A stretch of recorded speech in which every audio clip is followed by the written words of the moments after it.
Next, let's watch the new Nick Crowley video, The Internet's Darkest Corner, number 7. It's gonna be fucked up as always, but interesting. 911 location of your emergency. Okay, what's going on? Alright, this is what's happened. It's the 7th of November, 2014. 45-year-old Joseph Parker dials 911 at 2:45 in the morning to report an urgent incident that had taken place inside his home in Springville, Tennessee. An incident that had been solely his own doing. I've been married 12 years. On the 4th, which would have been 2 nights ago at 4 a.m., I shot my wife in the temple of her head. I thought I killed her. And I put her in the freezer. What the fuck? It happened on him and his wife Samantha's 12th wedding anniversary, a day that should have been a celebration, but instead had somehow ended in Joseph shooting Samantha at point-blank range, before proceeding to put her body inside their garage freezer. An awful crime that Joseph was now confessing to a 911 operator. But this confession wasn't the real reason for his call, as Joseph likely would have been content without ever reporting his own crime, had it not been for the fact that hours prior, he noticed something unusual. I was in the garage when I checked on her tonight, and she's not dead. She's got a big hole in the temple of her head. What the fuck? And to get her body moved around in there, I think I broke her wrist. You know, she was frozen from being in the thing. She'd been in the thing 48 For 48 hours and she's still alive? According to Joseph, Samantha was still alive. No fucking way. Shot in the head, put in a freezer for 48 hours and still alive. Despite having a large hole in her head and spending so long in their freezer that she was seemingly frozen solid. When he checked on her that morning, he realized that she wasn't actually dead and was even still conscious. The scenario Joseph was describing should have been impossible, with it being so outlandish that Joseph felt the need to tell the operator that this wasn't a prank. This is no prank call. I need somebody to get out there and help her out. But I promise you this is a legit call. And I need... Why after doing so much terrible shit does he change his mind? Like, you shot her in the head, you put her in a freezer, and like, now you don't want to finish her off? Suddenly he has a conscience? I might get out there and help her, because I still love her. It's hard to believe that after that, you know, but I love her. I still love her. You know, I've loved her every day I've been married to her. What the fuck did you shut down? He was being serious, and all he wanted to do now was get Samantha help, as he claimed to still love her despite everything he had done, and help couldn't come quickly enough, as Joseph went into greater detail about just how bad Samantha's condition was, and how he was able to determine she was alive in the first place. She's been frozen for 2 days. She's frozen solid. It's amazing she's still alive. She's got tall, remove her jaw. She's in bad shape. She's a mess. She can't talk. Is she alive? I could get her to blink. Blink once means yes, blink twice means no. Despite being unable to speak or move, Samantha was still blinking, and was actually blinking in response to questions Joseph was asking her, once for yes and twice for no. And in a moment of what appears to be a regret for what he had done, he tried to make things better by giving her blankets and pouring water in her mouth. Yes, she's still in the garage. I made her as comfortable as I can make her. She tried to drink a little water. These responses led to a lengthy one-sided conversation that ended with Joseph vowing to get her help, which he was attempting to do now as he drove miles away, clearing the scene for authorities and paramedics to save her, while calling 911 and explaining the surreal scenario. We don't have it. I feel sick. I can't even imagine how she feels, like 48 hours in a freezer with a bullet in your head and still conscious and alive. History of domestic disputes, you know, we've never had to call the police or nothing. We just had a real bad night a couple of nights ago. Just waving the gun around. Got myself in trouble. The two had a happy and healthy marriage that, for whatever reason, had turned sour on their anniversary, in what he referred to as a real bad night, where something in Joseph had snapped. But despite admitting to the murder, he made it clear that he had no intention of going to prison. He just wanted to make sure that Samantha was saved. Don't get arrested What a tonight little bitch. and all that. telling the operator that they'll find her in the freezer before ending the call shortly after. You go to the garage, you can't yell for you, you can't yell. But you go to the garage, and that's where you'll see her once you get to the garage. Sure enough, when authorities entered Joseph and Samantha's home and ventured into the garage, they would see Samantha's red hair flowing out from the side of the freezer, and inside, they would find Samantha herself, frozen completely solid with a gunshot wound to her head, in the same exact manner that Joseph had described. But other than this, it was clear that Joseph's retelling of And was she alive? I wonder if, like, you know, I mean, obviously we know people can survive gunshot wound to the head, even though it's very unlikely most of the time. But being frozen helped with maybe the bleeding not bleeding too much or something. events was flawed to say the least, as Samantha hadn't just been placed inside the freezer, she had been jammed inside of it, as if he was desperate to get her to fit inside, so much so that he actually sawed off her left leg, along with making a series of other cuts to her body to get her to fit. What the And this fuck? wasn't even the most damning revelation, with the most important having to do with Samantha's condition. Just by looking at her, it was clear to the first responders that Samantha was dead, and had been dead for days, likely having been killed instantly by the gunshot. I don't know if I should say it, but thankfully maybe, because damn, if she had been alive for 48 hours with a gunshot wound to the head, freezing and leg cut off, that sounded like the most fucked up like Saw horror movie plot possible. So the guy just imagined that or something, or just the guilt of what he's done made him call and make that up. Meaning that the blinking Joseph had witnessed was entirely hallucinated. It never could have happened, and yet that was his reality, and he fully believed it. Upon the discovery, Joseph quickly became the #1 most wanted man in Tennessee, and that same day, police would track down his vehicle as he appeared to have been trying to flee the state. But the officers got to him first, pulling him over and then surrounding his vehicle, drawing their guns and preparing for anything. But just as Joseph had said on the phone, he had no interest in going to jail, and that was something he was dead serious about. Little bitch. When officers finally got his car door opened, they would find Joseph Parker in the driver's seat, dead from a self-inflicted gunshot wound to the head. His death made it impossible to fully confirm why he had taken Samantha's life that night, but Yeah. reports seemed to indicate that he had recently lost his job, and the couple was experiencing financial hardships, putting their home in danger of foreclosure, with this perhaps being the reason the two were arguing on their anniversary. But reports also indicate that this murder didn't happen in the midst of the fight, as evidence points to Samantha having been asleep at the time she was shot, adding some uncertainty to how the situation truly did unfold. But one noteworthy discovery made after the fact was that at the time of his death, Joseph had drugs in his system, which could have been a factor in the murder itself, and it certainly was a factor in the hallucinations he was seeing afterwards, as he stood in his garage having full conversations with the frozen, mutilated corpse of the woman he had just killed, all the while truly believing it was all real, with this 911 call leaving a This is haunting like the- impression on myself. One of the most fucked up that Nick Crowley has covered. I mean, you know, there's some bad one in his videos, but this is one of the most fucked up one.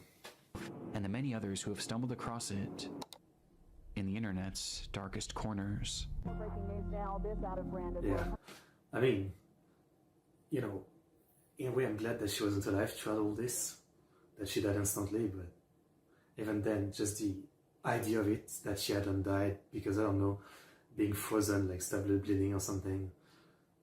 Fuck. Incredible though. Like, really I always want to watch Nick Crowley's video, but then I watch them and kind of regret it in some way. Because it makes you kind of sick.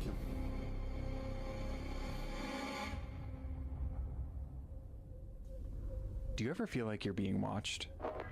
Well, considering that you're online watching this video right now, there's a good chance that you are. Your internet provider can see and log everything you do online. And not only are they watching what you browse, but here in the US, ISPs can legally collect and sell all of your browsing history, which often falls into the hands of advertisers and data brokers. It's an invasion of privacy for everyone, but it especially hits home for me. If you're familiar with my content, then you know I've had to make some very questionable Google searches in the name of research. Let's just say my search history could raise a few eyebrows, and that's part of the reason why I take my online privacy so so seriously. When your personal information can so easily fall into the wrong hands, protecting yourself matters. That's why I always recommend using a VPN to keep your data and your peace of mind safe. And today's video is sponsored by one of the best, ExpressVPN.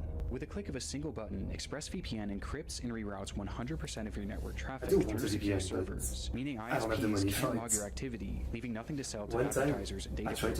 On top of this, ExpressVPN utilizes their trusted server technology, which makes it physically impossible for them to store any customer logs. It's just a safer, more secure way to use the internet, at a time when our privacy has never been more at risk. Find out how you can get up to 4 extra months by scanning the QR code on screen, clicking the link in the description box below, or by going to expressvpn.com/Crowley.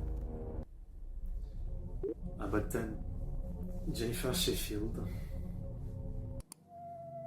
Jennifer Sheffield's life was largely encapsulated by the posts she made on social media. She worked hard studying in medical school with the hope of becoming a doctor, a journey that she documented on her growing TikTok page. But when she wasn't at school or at a hospital, her time was spent with her family. She had been married to a man named Brandon Sheffield for around a decade, and when they met, Brandon already had 2 children from a separate relationship. Though this didn't deter her in any way, and instead she took on the responsibility of helping to care for them, raising the children alongside Brandon as if they were her own for much of their lives, to the point where they seemingly started referring to her as their mother, a role that she thrived in, as she frequently posted pictures and videos alongside them. And the same was also true for her being a wife, as she loved to share her memories and moments with Brandon, cultivating this image of the perfect family and the perfect pair. But on social media, things are rarely ever as they seem. And on the 10th of December 2024, Jennifer would drop a bombshell on her followers. So, about to be a newly single mom, and I am in the middle of a divorce. My husband is being incredible though, like really and truly, like we're working together, everything's great, we're splitting everything down the middle, like, you know, everything is good.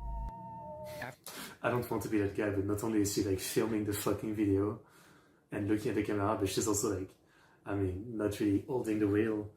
You're gonna tell me it's a Tesla or something, but After approximately 10 years of marriage, Jennifer announced that she and Brandon were getting a divorce. That's important. There was no explanation for why, just the simple fact that they were separated and had already started the divorce process, something that was reiterated by both of their Facebook relationship statuses as they shifted to single around the same time.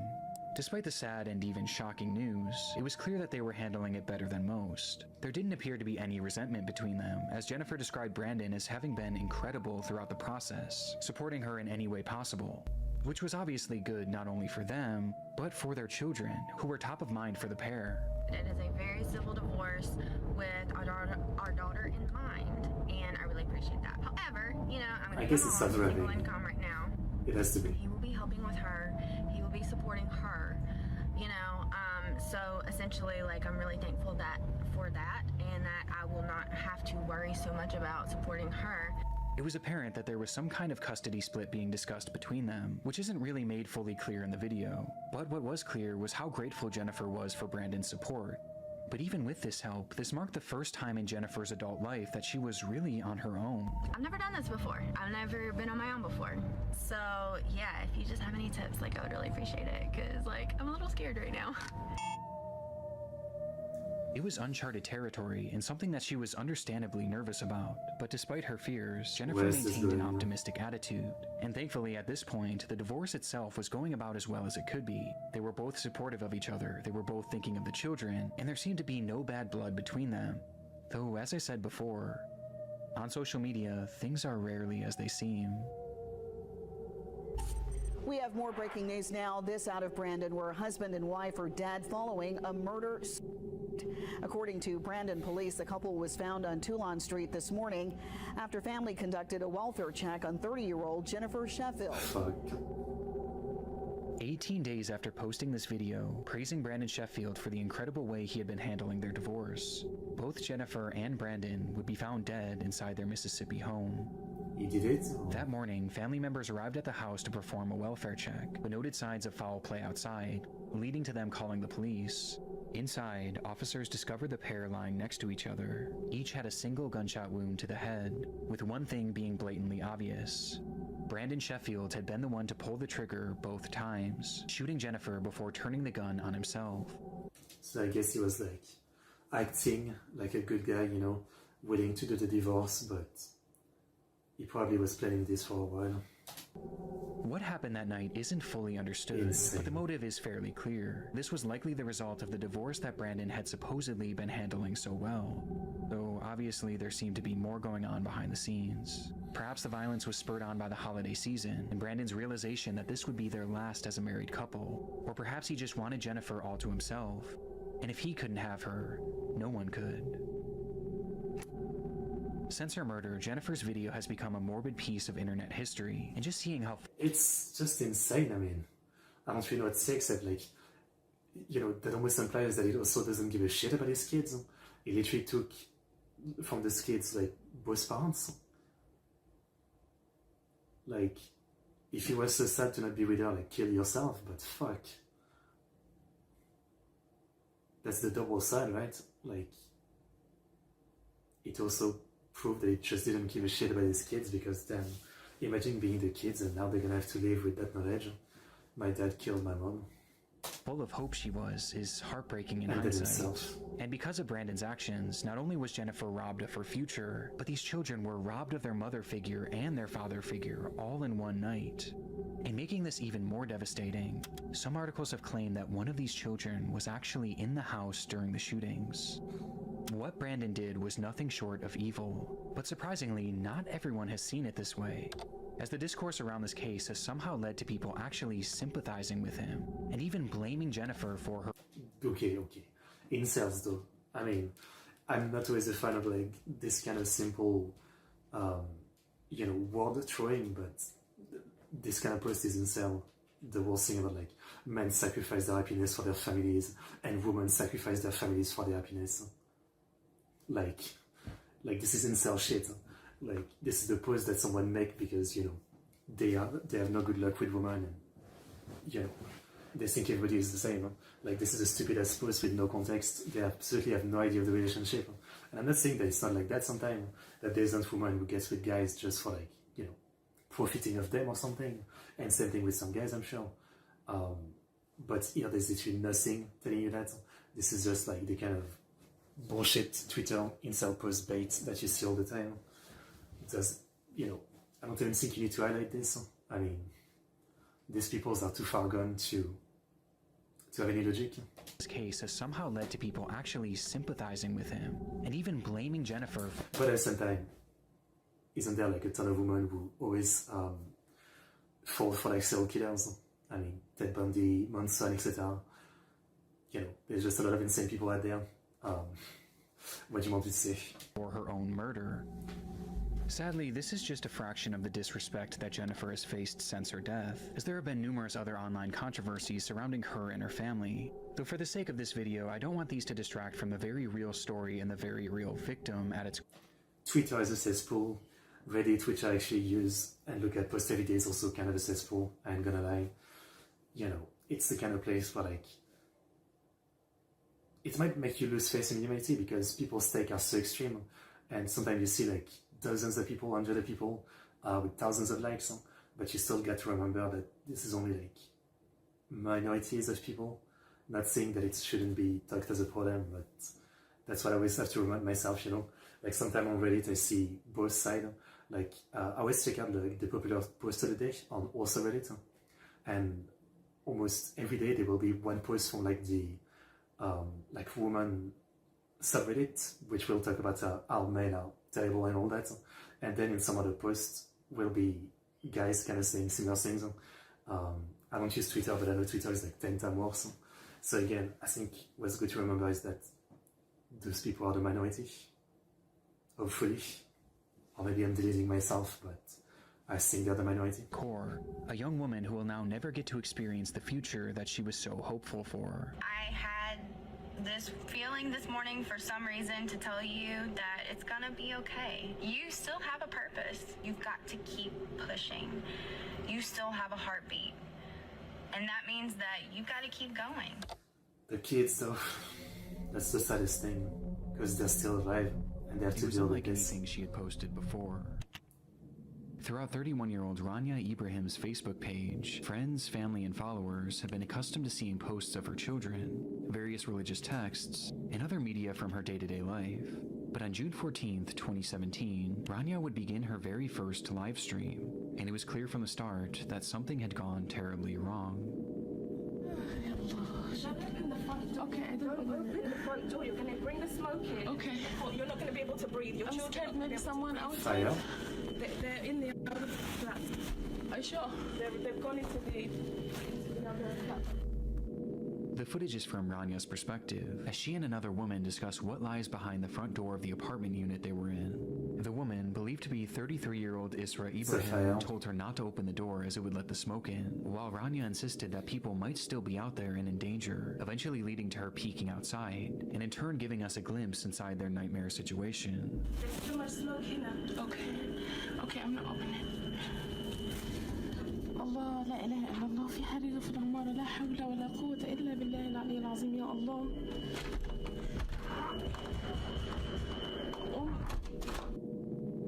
The door opens for just a split second, revealing a thick layer of black smoke, the loud ringing of fire alarms, and someone pounding on a door. Rania eventually calls out to whoever was knocking outside, beckoning them towards her. Hello, come here. Come here. Hello. Come. Quick. To which 57-year-old Gary Maunders emerges from the smog, completely covered in ash. It was a dramatic scene, and one that you can start to piece together based on the footage alone. As it was clear that there was a fire raging inside that apartment complex, and the entire floor Rania was filming on had been filled with smoke. Smoke that essentially trapped her in a few... That is something that terrifies me. I live for the first time in an apartment right now. We're on the 4th floor, and that is something that terrifies me. I mean, like, what would I do if there's a fire and I'm stuck on this floor, right? Thankfully, the thing that makes me feel a little bit lucky is that literally if I look from my window, 500 meters is the fire station, literally like 500 meters this way. So if there was a fire right here, not only would I see it, but, you know, with a call they would be here in like not even 5 minutes, right? So I think I would get the fastest response possible, but I still absolutely hate the idea, because what if I had what if they wouldn't come, right? Like, would I jump on the 4th floor?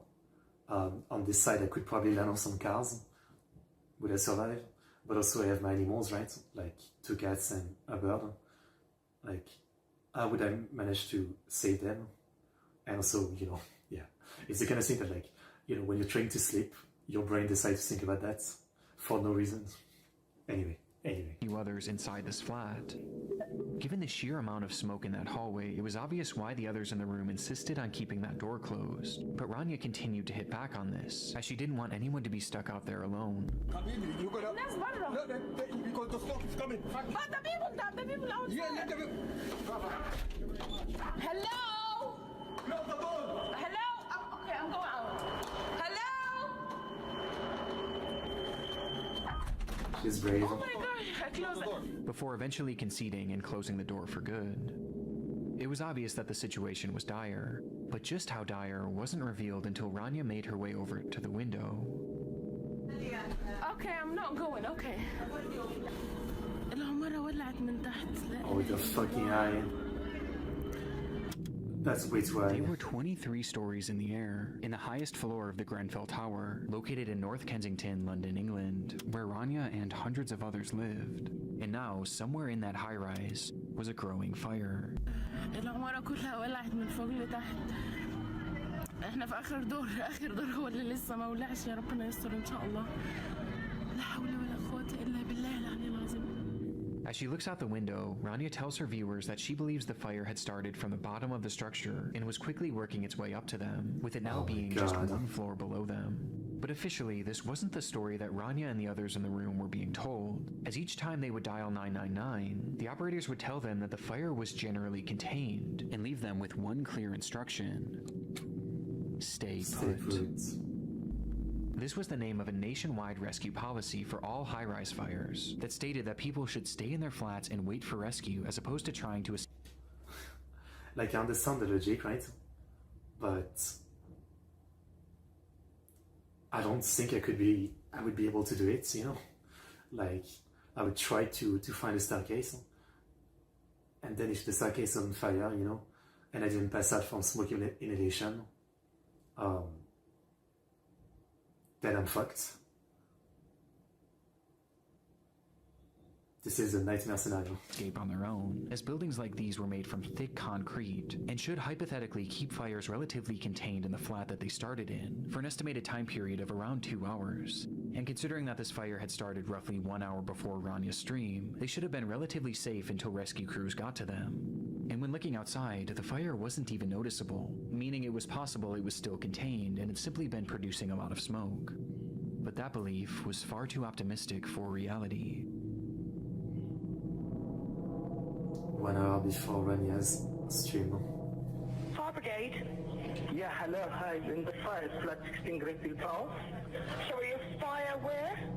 Flat 16 Greenfield Tower. It's the 4th floor. Right. Okay. Quick. They're on the way already.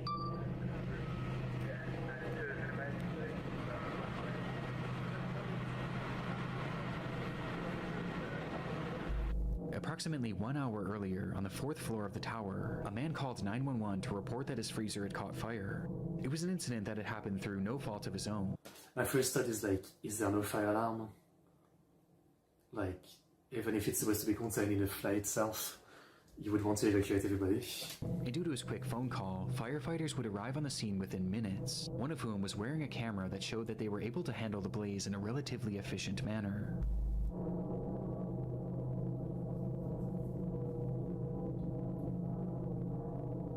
The camera using thermal imaging and heat sensors to assure that the fire was fully out. The camera scans around, showing a few items strewn about that were still at relatively high temperatures. But other than that, the room was completely clear, and it seemed as though the fire was out for good, until the camera panned to the window.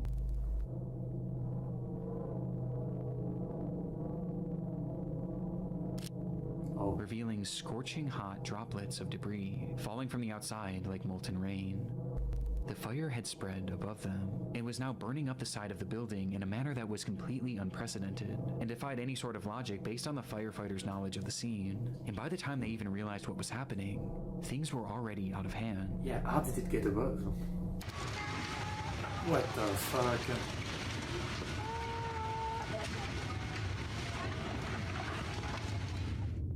The fire was huge, and within just that first hour, nearly the entire building was engulfed in flames, and Rania was now trapped on the tallest floor, opposite to where the fire was raging. And she wasn't alone. Not only were there over 100 people left in the building at this time, but 2 of them... Frankly, I'd rather die from like smoke inhalation than burning alive, so I think I would try to get down some stairs. Were Rania's own children, 4-year-old Fethia and 3-year-old Tanya, who were stuck in the same flat as their mother and several others. With desperation mounting, some of the others called out the window for help. We're stuck on the 23rd floor! Hello! مكان في لندن فين؟ There's too many people stuck upstairs! Until the stream went dark roughly 6 minutes later. Close these windows because the smoke can go to the other. Despite things looking grim for the group on the 23rd floor, there was still some optimism about their rescue, as even 30 minutes after the stream had ended, those in the group were told once again by 999 operators to stay put, with the operator even telling them that the fire was contained to the 4th floor, which clearly wasn't the case. Rania's sister later spoke to the media about... I understand protocol, right? Like, I understand, like, right now, this is not going to end well, but I assume that most of the time protocol makes sense, right? Like, 9 10 out of 10, you know, whatever protocol they have is what you should follow. But this is maybe the one time where it didn't work. About a phone call that they had shared around the same time, where she begged Rania to try and leave, recalling, she did not. She respected and trusted and believed that they are coming to rescue them. And by this point, there were hundreds of rescuers on the scene, along with multiple helicopters flying around them, which only further kept their faith alive. But tragically, this was all a cruel facade. Internally, fire crews were told not to go past the 12th floor shortly after Rania's stream ended. It was just too dangerous. And as for the helicopters, well, those trapped inside would have had no idea that those were actually just police helicopters, merely used for surveillance. They weren't even equipped for rescue, nor were they ever considered to be used for that, as getting too close would have blown more air on the fire and made the blaze even worse, meaning that those helicopters offered them no chance at survival. They were entirely on their own. and told to stay put. That's the worst thing. Like, fine, I understand. You can't risk the life of all the firefighter when it's almost doomed, but at least tell the people that no one is coming. You guys get to try to get down yourself. Leading to authorities finally telling them to try and escape by themselves. Now you tell them. At this point, now there was no thanks. point. This was 2 hours after the fire had started, and an hour after Ranya's stream. The fire had completely taken over the structure, and inside there was only one single stairway. A stairway that was now impossible to safely traverse for anyone on the higher floors. Even attempting it would have been a death sentence. The orders for them to shelter in place had cost them valuable time, and in turn, any chance of leaving while they could. And it was all for a rescue that was now impossible, leaving them completely trapped.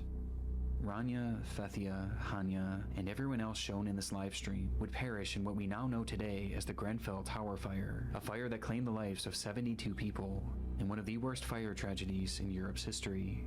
And while we've covered many large-scale tragedies on this channel before, few have been more preventable than this one. Fucked. The Grenfell Tower was built back in 1974, and around I'm guessing, like, there was no fire alarm, and I'm guessing there was some kind of material you're not supposed to use or something inside the building, and the site spread like this. In the 2010s, its concrete exterior was beginning to look outdated in an area that was experiencing a wave of modernization. The neighborhood was becoming trendier and wealthier, and the tower was becoming an eyesore to some. And so the decision was made by the Kensington and Chelsea Tenant Management Organization, along with the Royal Borough of Kensington and Chelsea, to refurbish the exterior by adding new siding known as cladding to give it a more modern appeal. It was purely aesthetic, but its effects were horrific. The cladding was created by a company called Arconic, which had tested it numerous times to see how it held up to fire, and the results were awful. Their ACM cladding received a grading of F, with it being apparent that it was extremely flammable, with some likening it to gasoline due to how quickly it would erupt into flames, while also producing 3 times the amount of smoke as usual fires. But despite having these test scores and even acknowledging their failure in multiple emails sent throughout the company, notoriously following up their F score with the line, "Oops," they not only refused to fix the problem, but they also kept selling it, with one of their clients being the group working on the Grenfell Tower refurbishment. I'm surprised this even went through. Like, I watched a video once by Jimmy the Giant, I think, good channel. He's a UK guy that does a lot of video about different things of the UK, and it was talking how much of a pain it is to do anything in the UK in terms of like construction and all that. It's insanely slow. There's so much regulation, so much bureaucracy, paperwork and stuff like that. It literally takes years to get anything done. So you'd think that something like this would be stopped before it even happens, because along the way someone would be like, yeah, no, this is stupid. And it wasn't even a secret either. Those in charge of the project wanted it done as cheaply as possible, and this ACM cladding was as cheap as it got, and so they chose it despite knowing the fire risk. And worst of all, they had the opportunity to buy a version of this product that was actually flame retardant, but they opted for the cheaper, more dangerous product, which in the end only saved them about £5,000, or roughly $6,500 USD. Arconic knowingly sold this flammable product. The companies working on the Grenfell Tower refurbishment knowingly bought the flammable product. And in the end, it all resulted in a disaster that they all should have seen coming. And when you couple this with the flawed orders to shelter in place, and the fact that there was only one stairwell, it was a recipe for disaster. This was always going to happen. This was a failure on so many levels for so many parties, and it all traces back to greed and the value of— Let's see how many people do not get any kind of punishment for this, as always. Money over the lives of innocent people like Rania and her children. Despite the fire starting 8 years ago, justice has yet to be served, as investigations are still ongoing to this day, leading to an agonizing wait for all those who lost loved ones in the blaze, with the trials themselves not expected to start for another full year. Insane.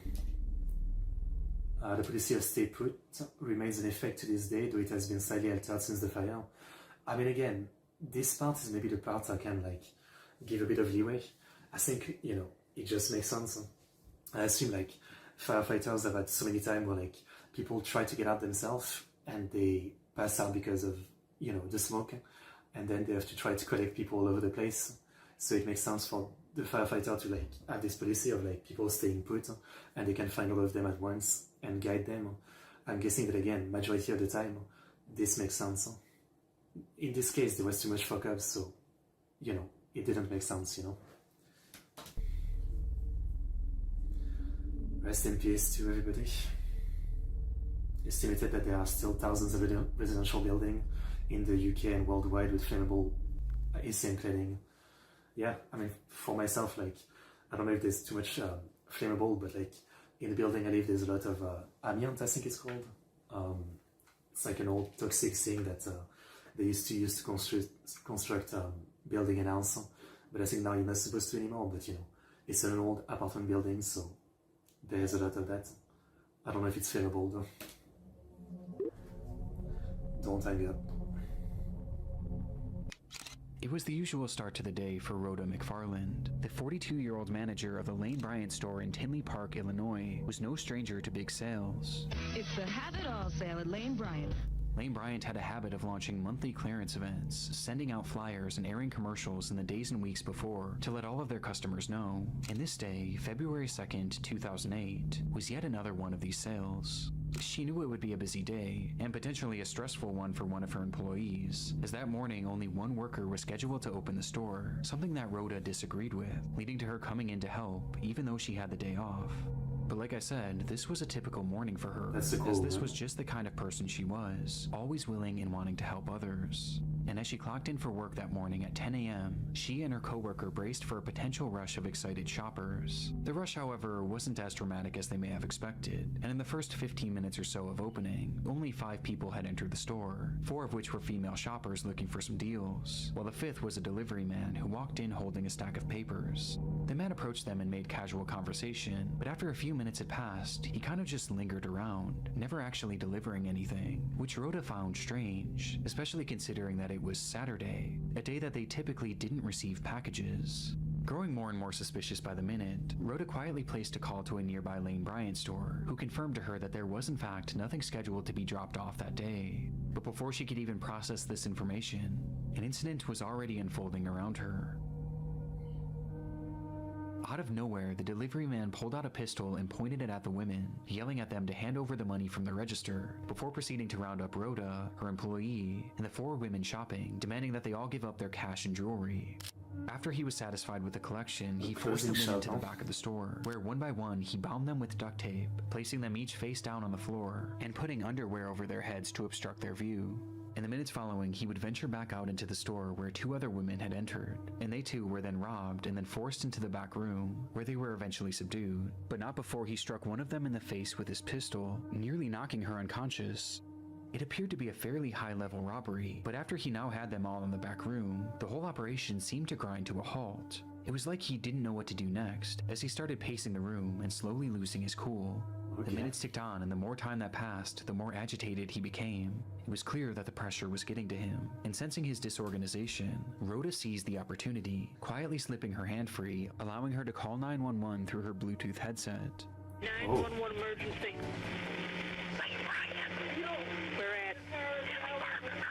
Despite the man being in the room with her and the others, Rhoda managed to alert authorities to her exact with a Bluetooth headset, 2008. Technology. Location, telling them to hurry and making it clear that the situation was urgent. In the background, you can also hear the robber himself, whose disheveled state is apparent as he outwardly states, the operator was on it, quickly dialing dispatch and telling Rhoda not to hang up. Stay on the line, let me get you to Tinley Park, don't hang up. Though within just a split second, the call disconnected. By some stroke of good fortune, there was actually an officer in that shopping center only about 100 feet away, and from the time that Rhoda made that call, the officer managed to arrive on the scene within just a few minutes. He rushed inside the store, but inside he found nothing, until he made his way over to that back room. The guys again. Inside, he would find them. 6 women with underwear over their heads, lying on the floor, each one having been shot execution style just seconds after Rhoda's 911 call. What the fuck? It was fuck? a mass murder. But in the midst of this awful scene, one thing was missing. The killer himself. And so authorities flooded the area. He gets mad that they talked, I guess. Scanning and searching all over for the gunman, who was described as a black man with a husky build and a single braid that fell to his right cheek that ended in green beads. What does that even mean? And the reason they knew exactly what he looked like wasn't because of security footage, as at the time the store didn't even have any CCTV cameras, but instead, it was because one of the women actually survived. Oh. When the man began his executions, he moved his way over to the employee that Rhoda came in to help, and when he fired his gun, she moved at just the right moment, causing the bullet to graze her neck, to which she proceeded to then play dead so that the man wouldn't notice. And thankfully, he didn't. Her testimony is the reason why we know exactly what this man looks like, and why we know what those moments were like before the shooting. But despite this, after doing a thorough search of the area, even utilizing a helicopter, there was no trace of the killer. CCTV footage from a neighboring store showed that just before Rhoda made that call to 911, 2 large SUVs pulled up in front of the building right after the shooting likely occurred. It's believed that both of these SUVs were involved in some way, with one potentially being a lookout and the other likely being the getaway car, explaining how he would have gotten away so quickly. Not to mention that the store was located right near the entrance of an interstate, which could have taken them out of the state extremely quickly. That was 18 years ago, and today neither the shooter nor the drivers have ever been identified, marking a rare instance in which a mass shooting in America went unsolved, leaving us with so many unanswered questions to this day, with one of the biggest being the motive. Police have labeled this as a robbery gone wrong, which does seem to be the case, but why Lane Bryant? And why come in the morning? And why not wear a mask? When there was next to no cash in the register? I mean, in total, the killer only made off with about $200, and that's including the cash he stole from the women. One of the main theories today is that the killer had planned on taking customers hostage as they entered the store, but perhaps he grew frustrated at the lack of customers that day, until he eventually noticed that Rhoda was making a 911 call, which caused him to panic and start shooting. But what always gets me about this is that he never covered his face at any point, which makes me wonder if he was planning on killing these women all along. Though if that's true, how could this ever have been worth it? Due to just how bizarre this whole situation is, some have posed other theories like perhaps this was someone with a drug addiction who was looking for quick cash to get his next fix, perhaps explaining his rapidly deteriorating behavior, or even that the suspect was actually a woman who never got caught because police were primarily looking for a male. But it's impossible to know for sure at the moment. I mean, what do you mean? Didn't that surviving woman said it's a guy? And might not ever be known, as despite having survivor testimony, an exact description of this man's face and body, his voice, and even his DNA, which was discovered under one of the victim's fingernails, we still have no idea who this man is, or where he went. That's so sad, huh? No justice, huh? No justice. That's insane. I mean, you could come up with a bunch of theories about this, you know? Yeah, like... But it just doesn't seem to make sense. Yeah, like literally robbing a clothing store in the morning, where of course there's no money, not wearing a mask, the way he acted like a delivery driver, the way he waited like minutes on end before doing anything, you know, tying them up to only kill them afterward. I don't know. Nothing makes sense, but fucked up. Huh? Alright, well, as always, Nick Crowley video making me lose some faith in humanity, you know? I kind of want someone to like do like the opposite of Nick Crowley, the internet best corner or something, highlighting like the good stuff.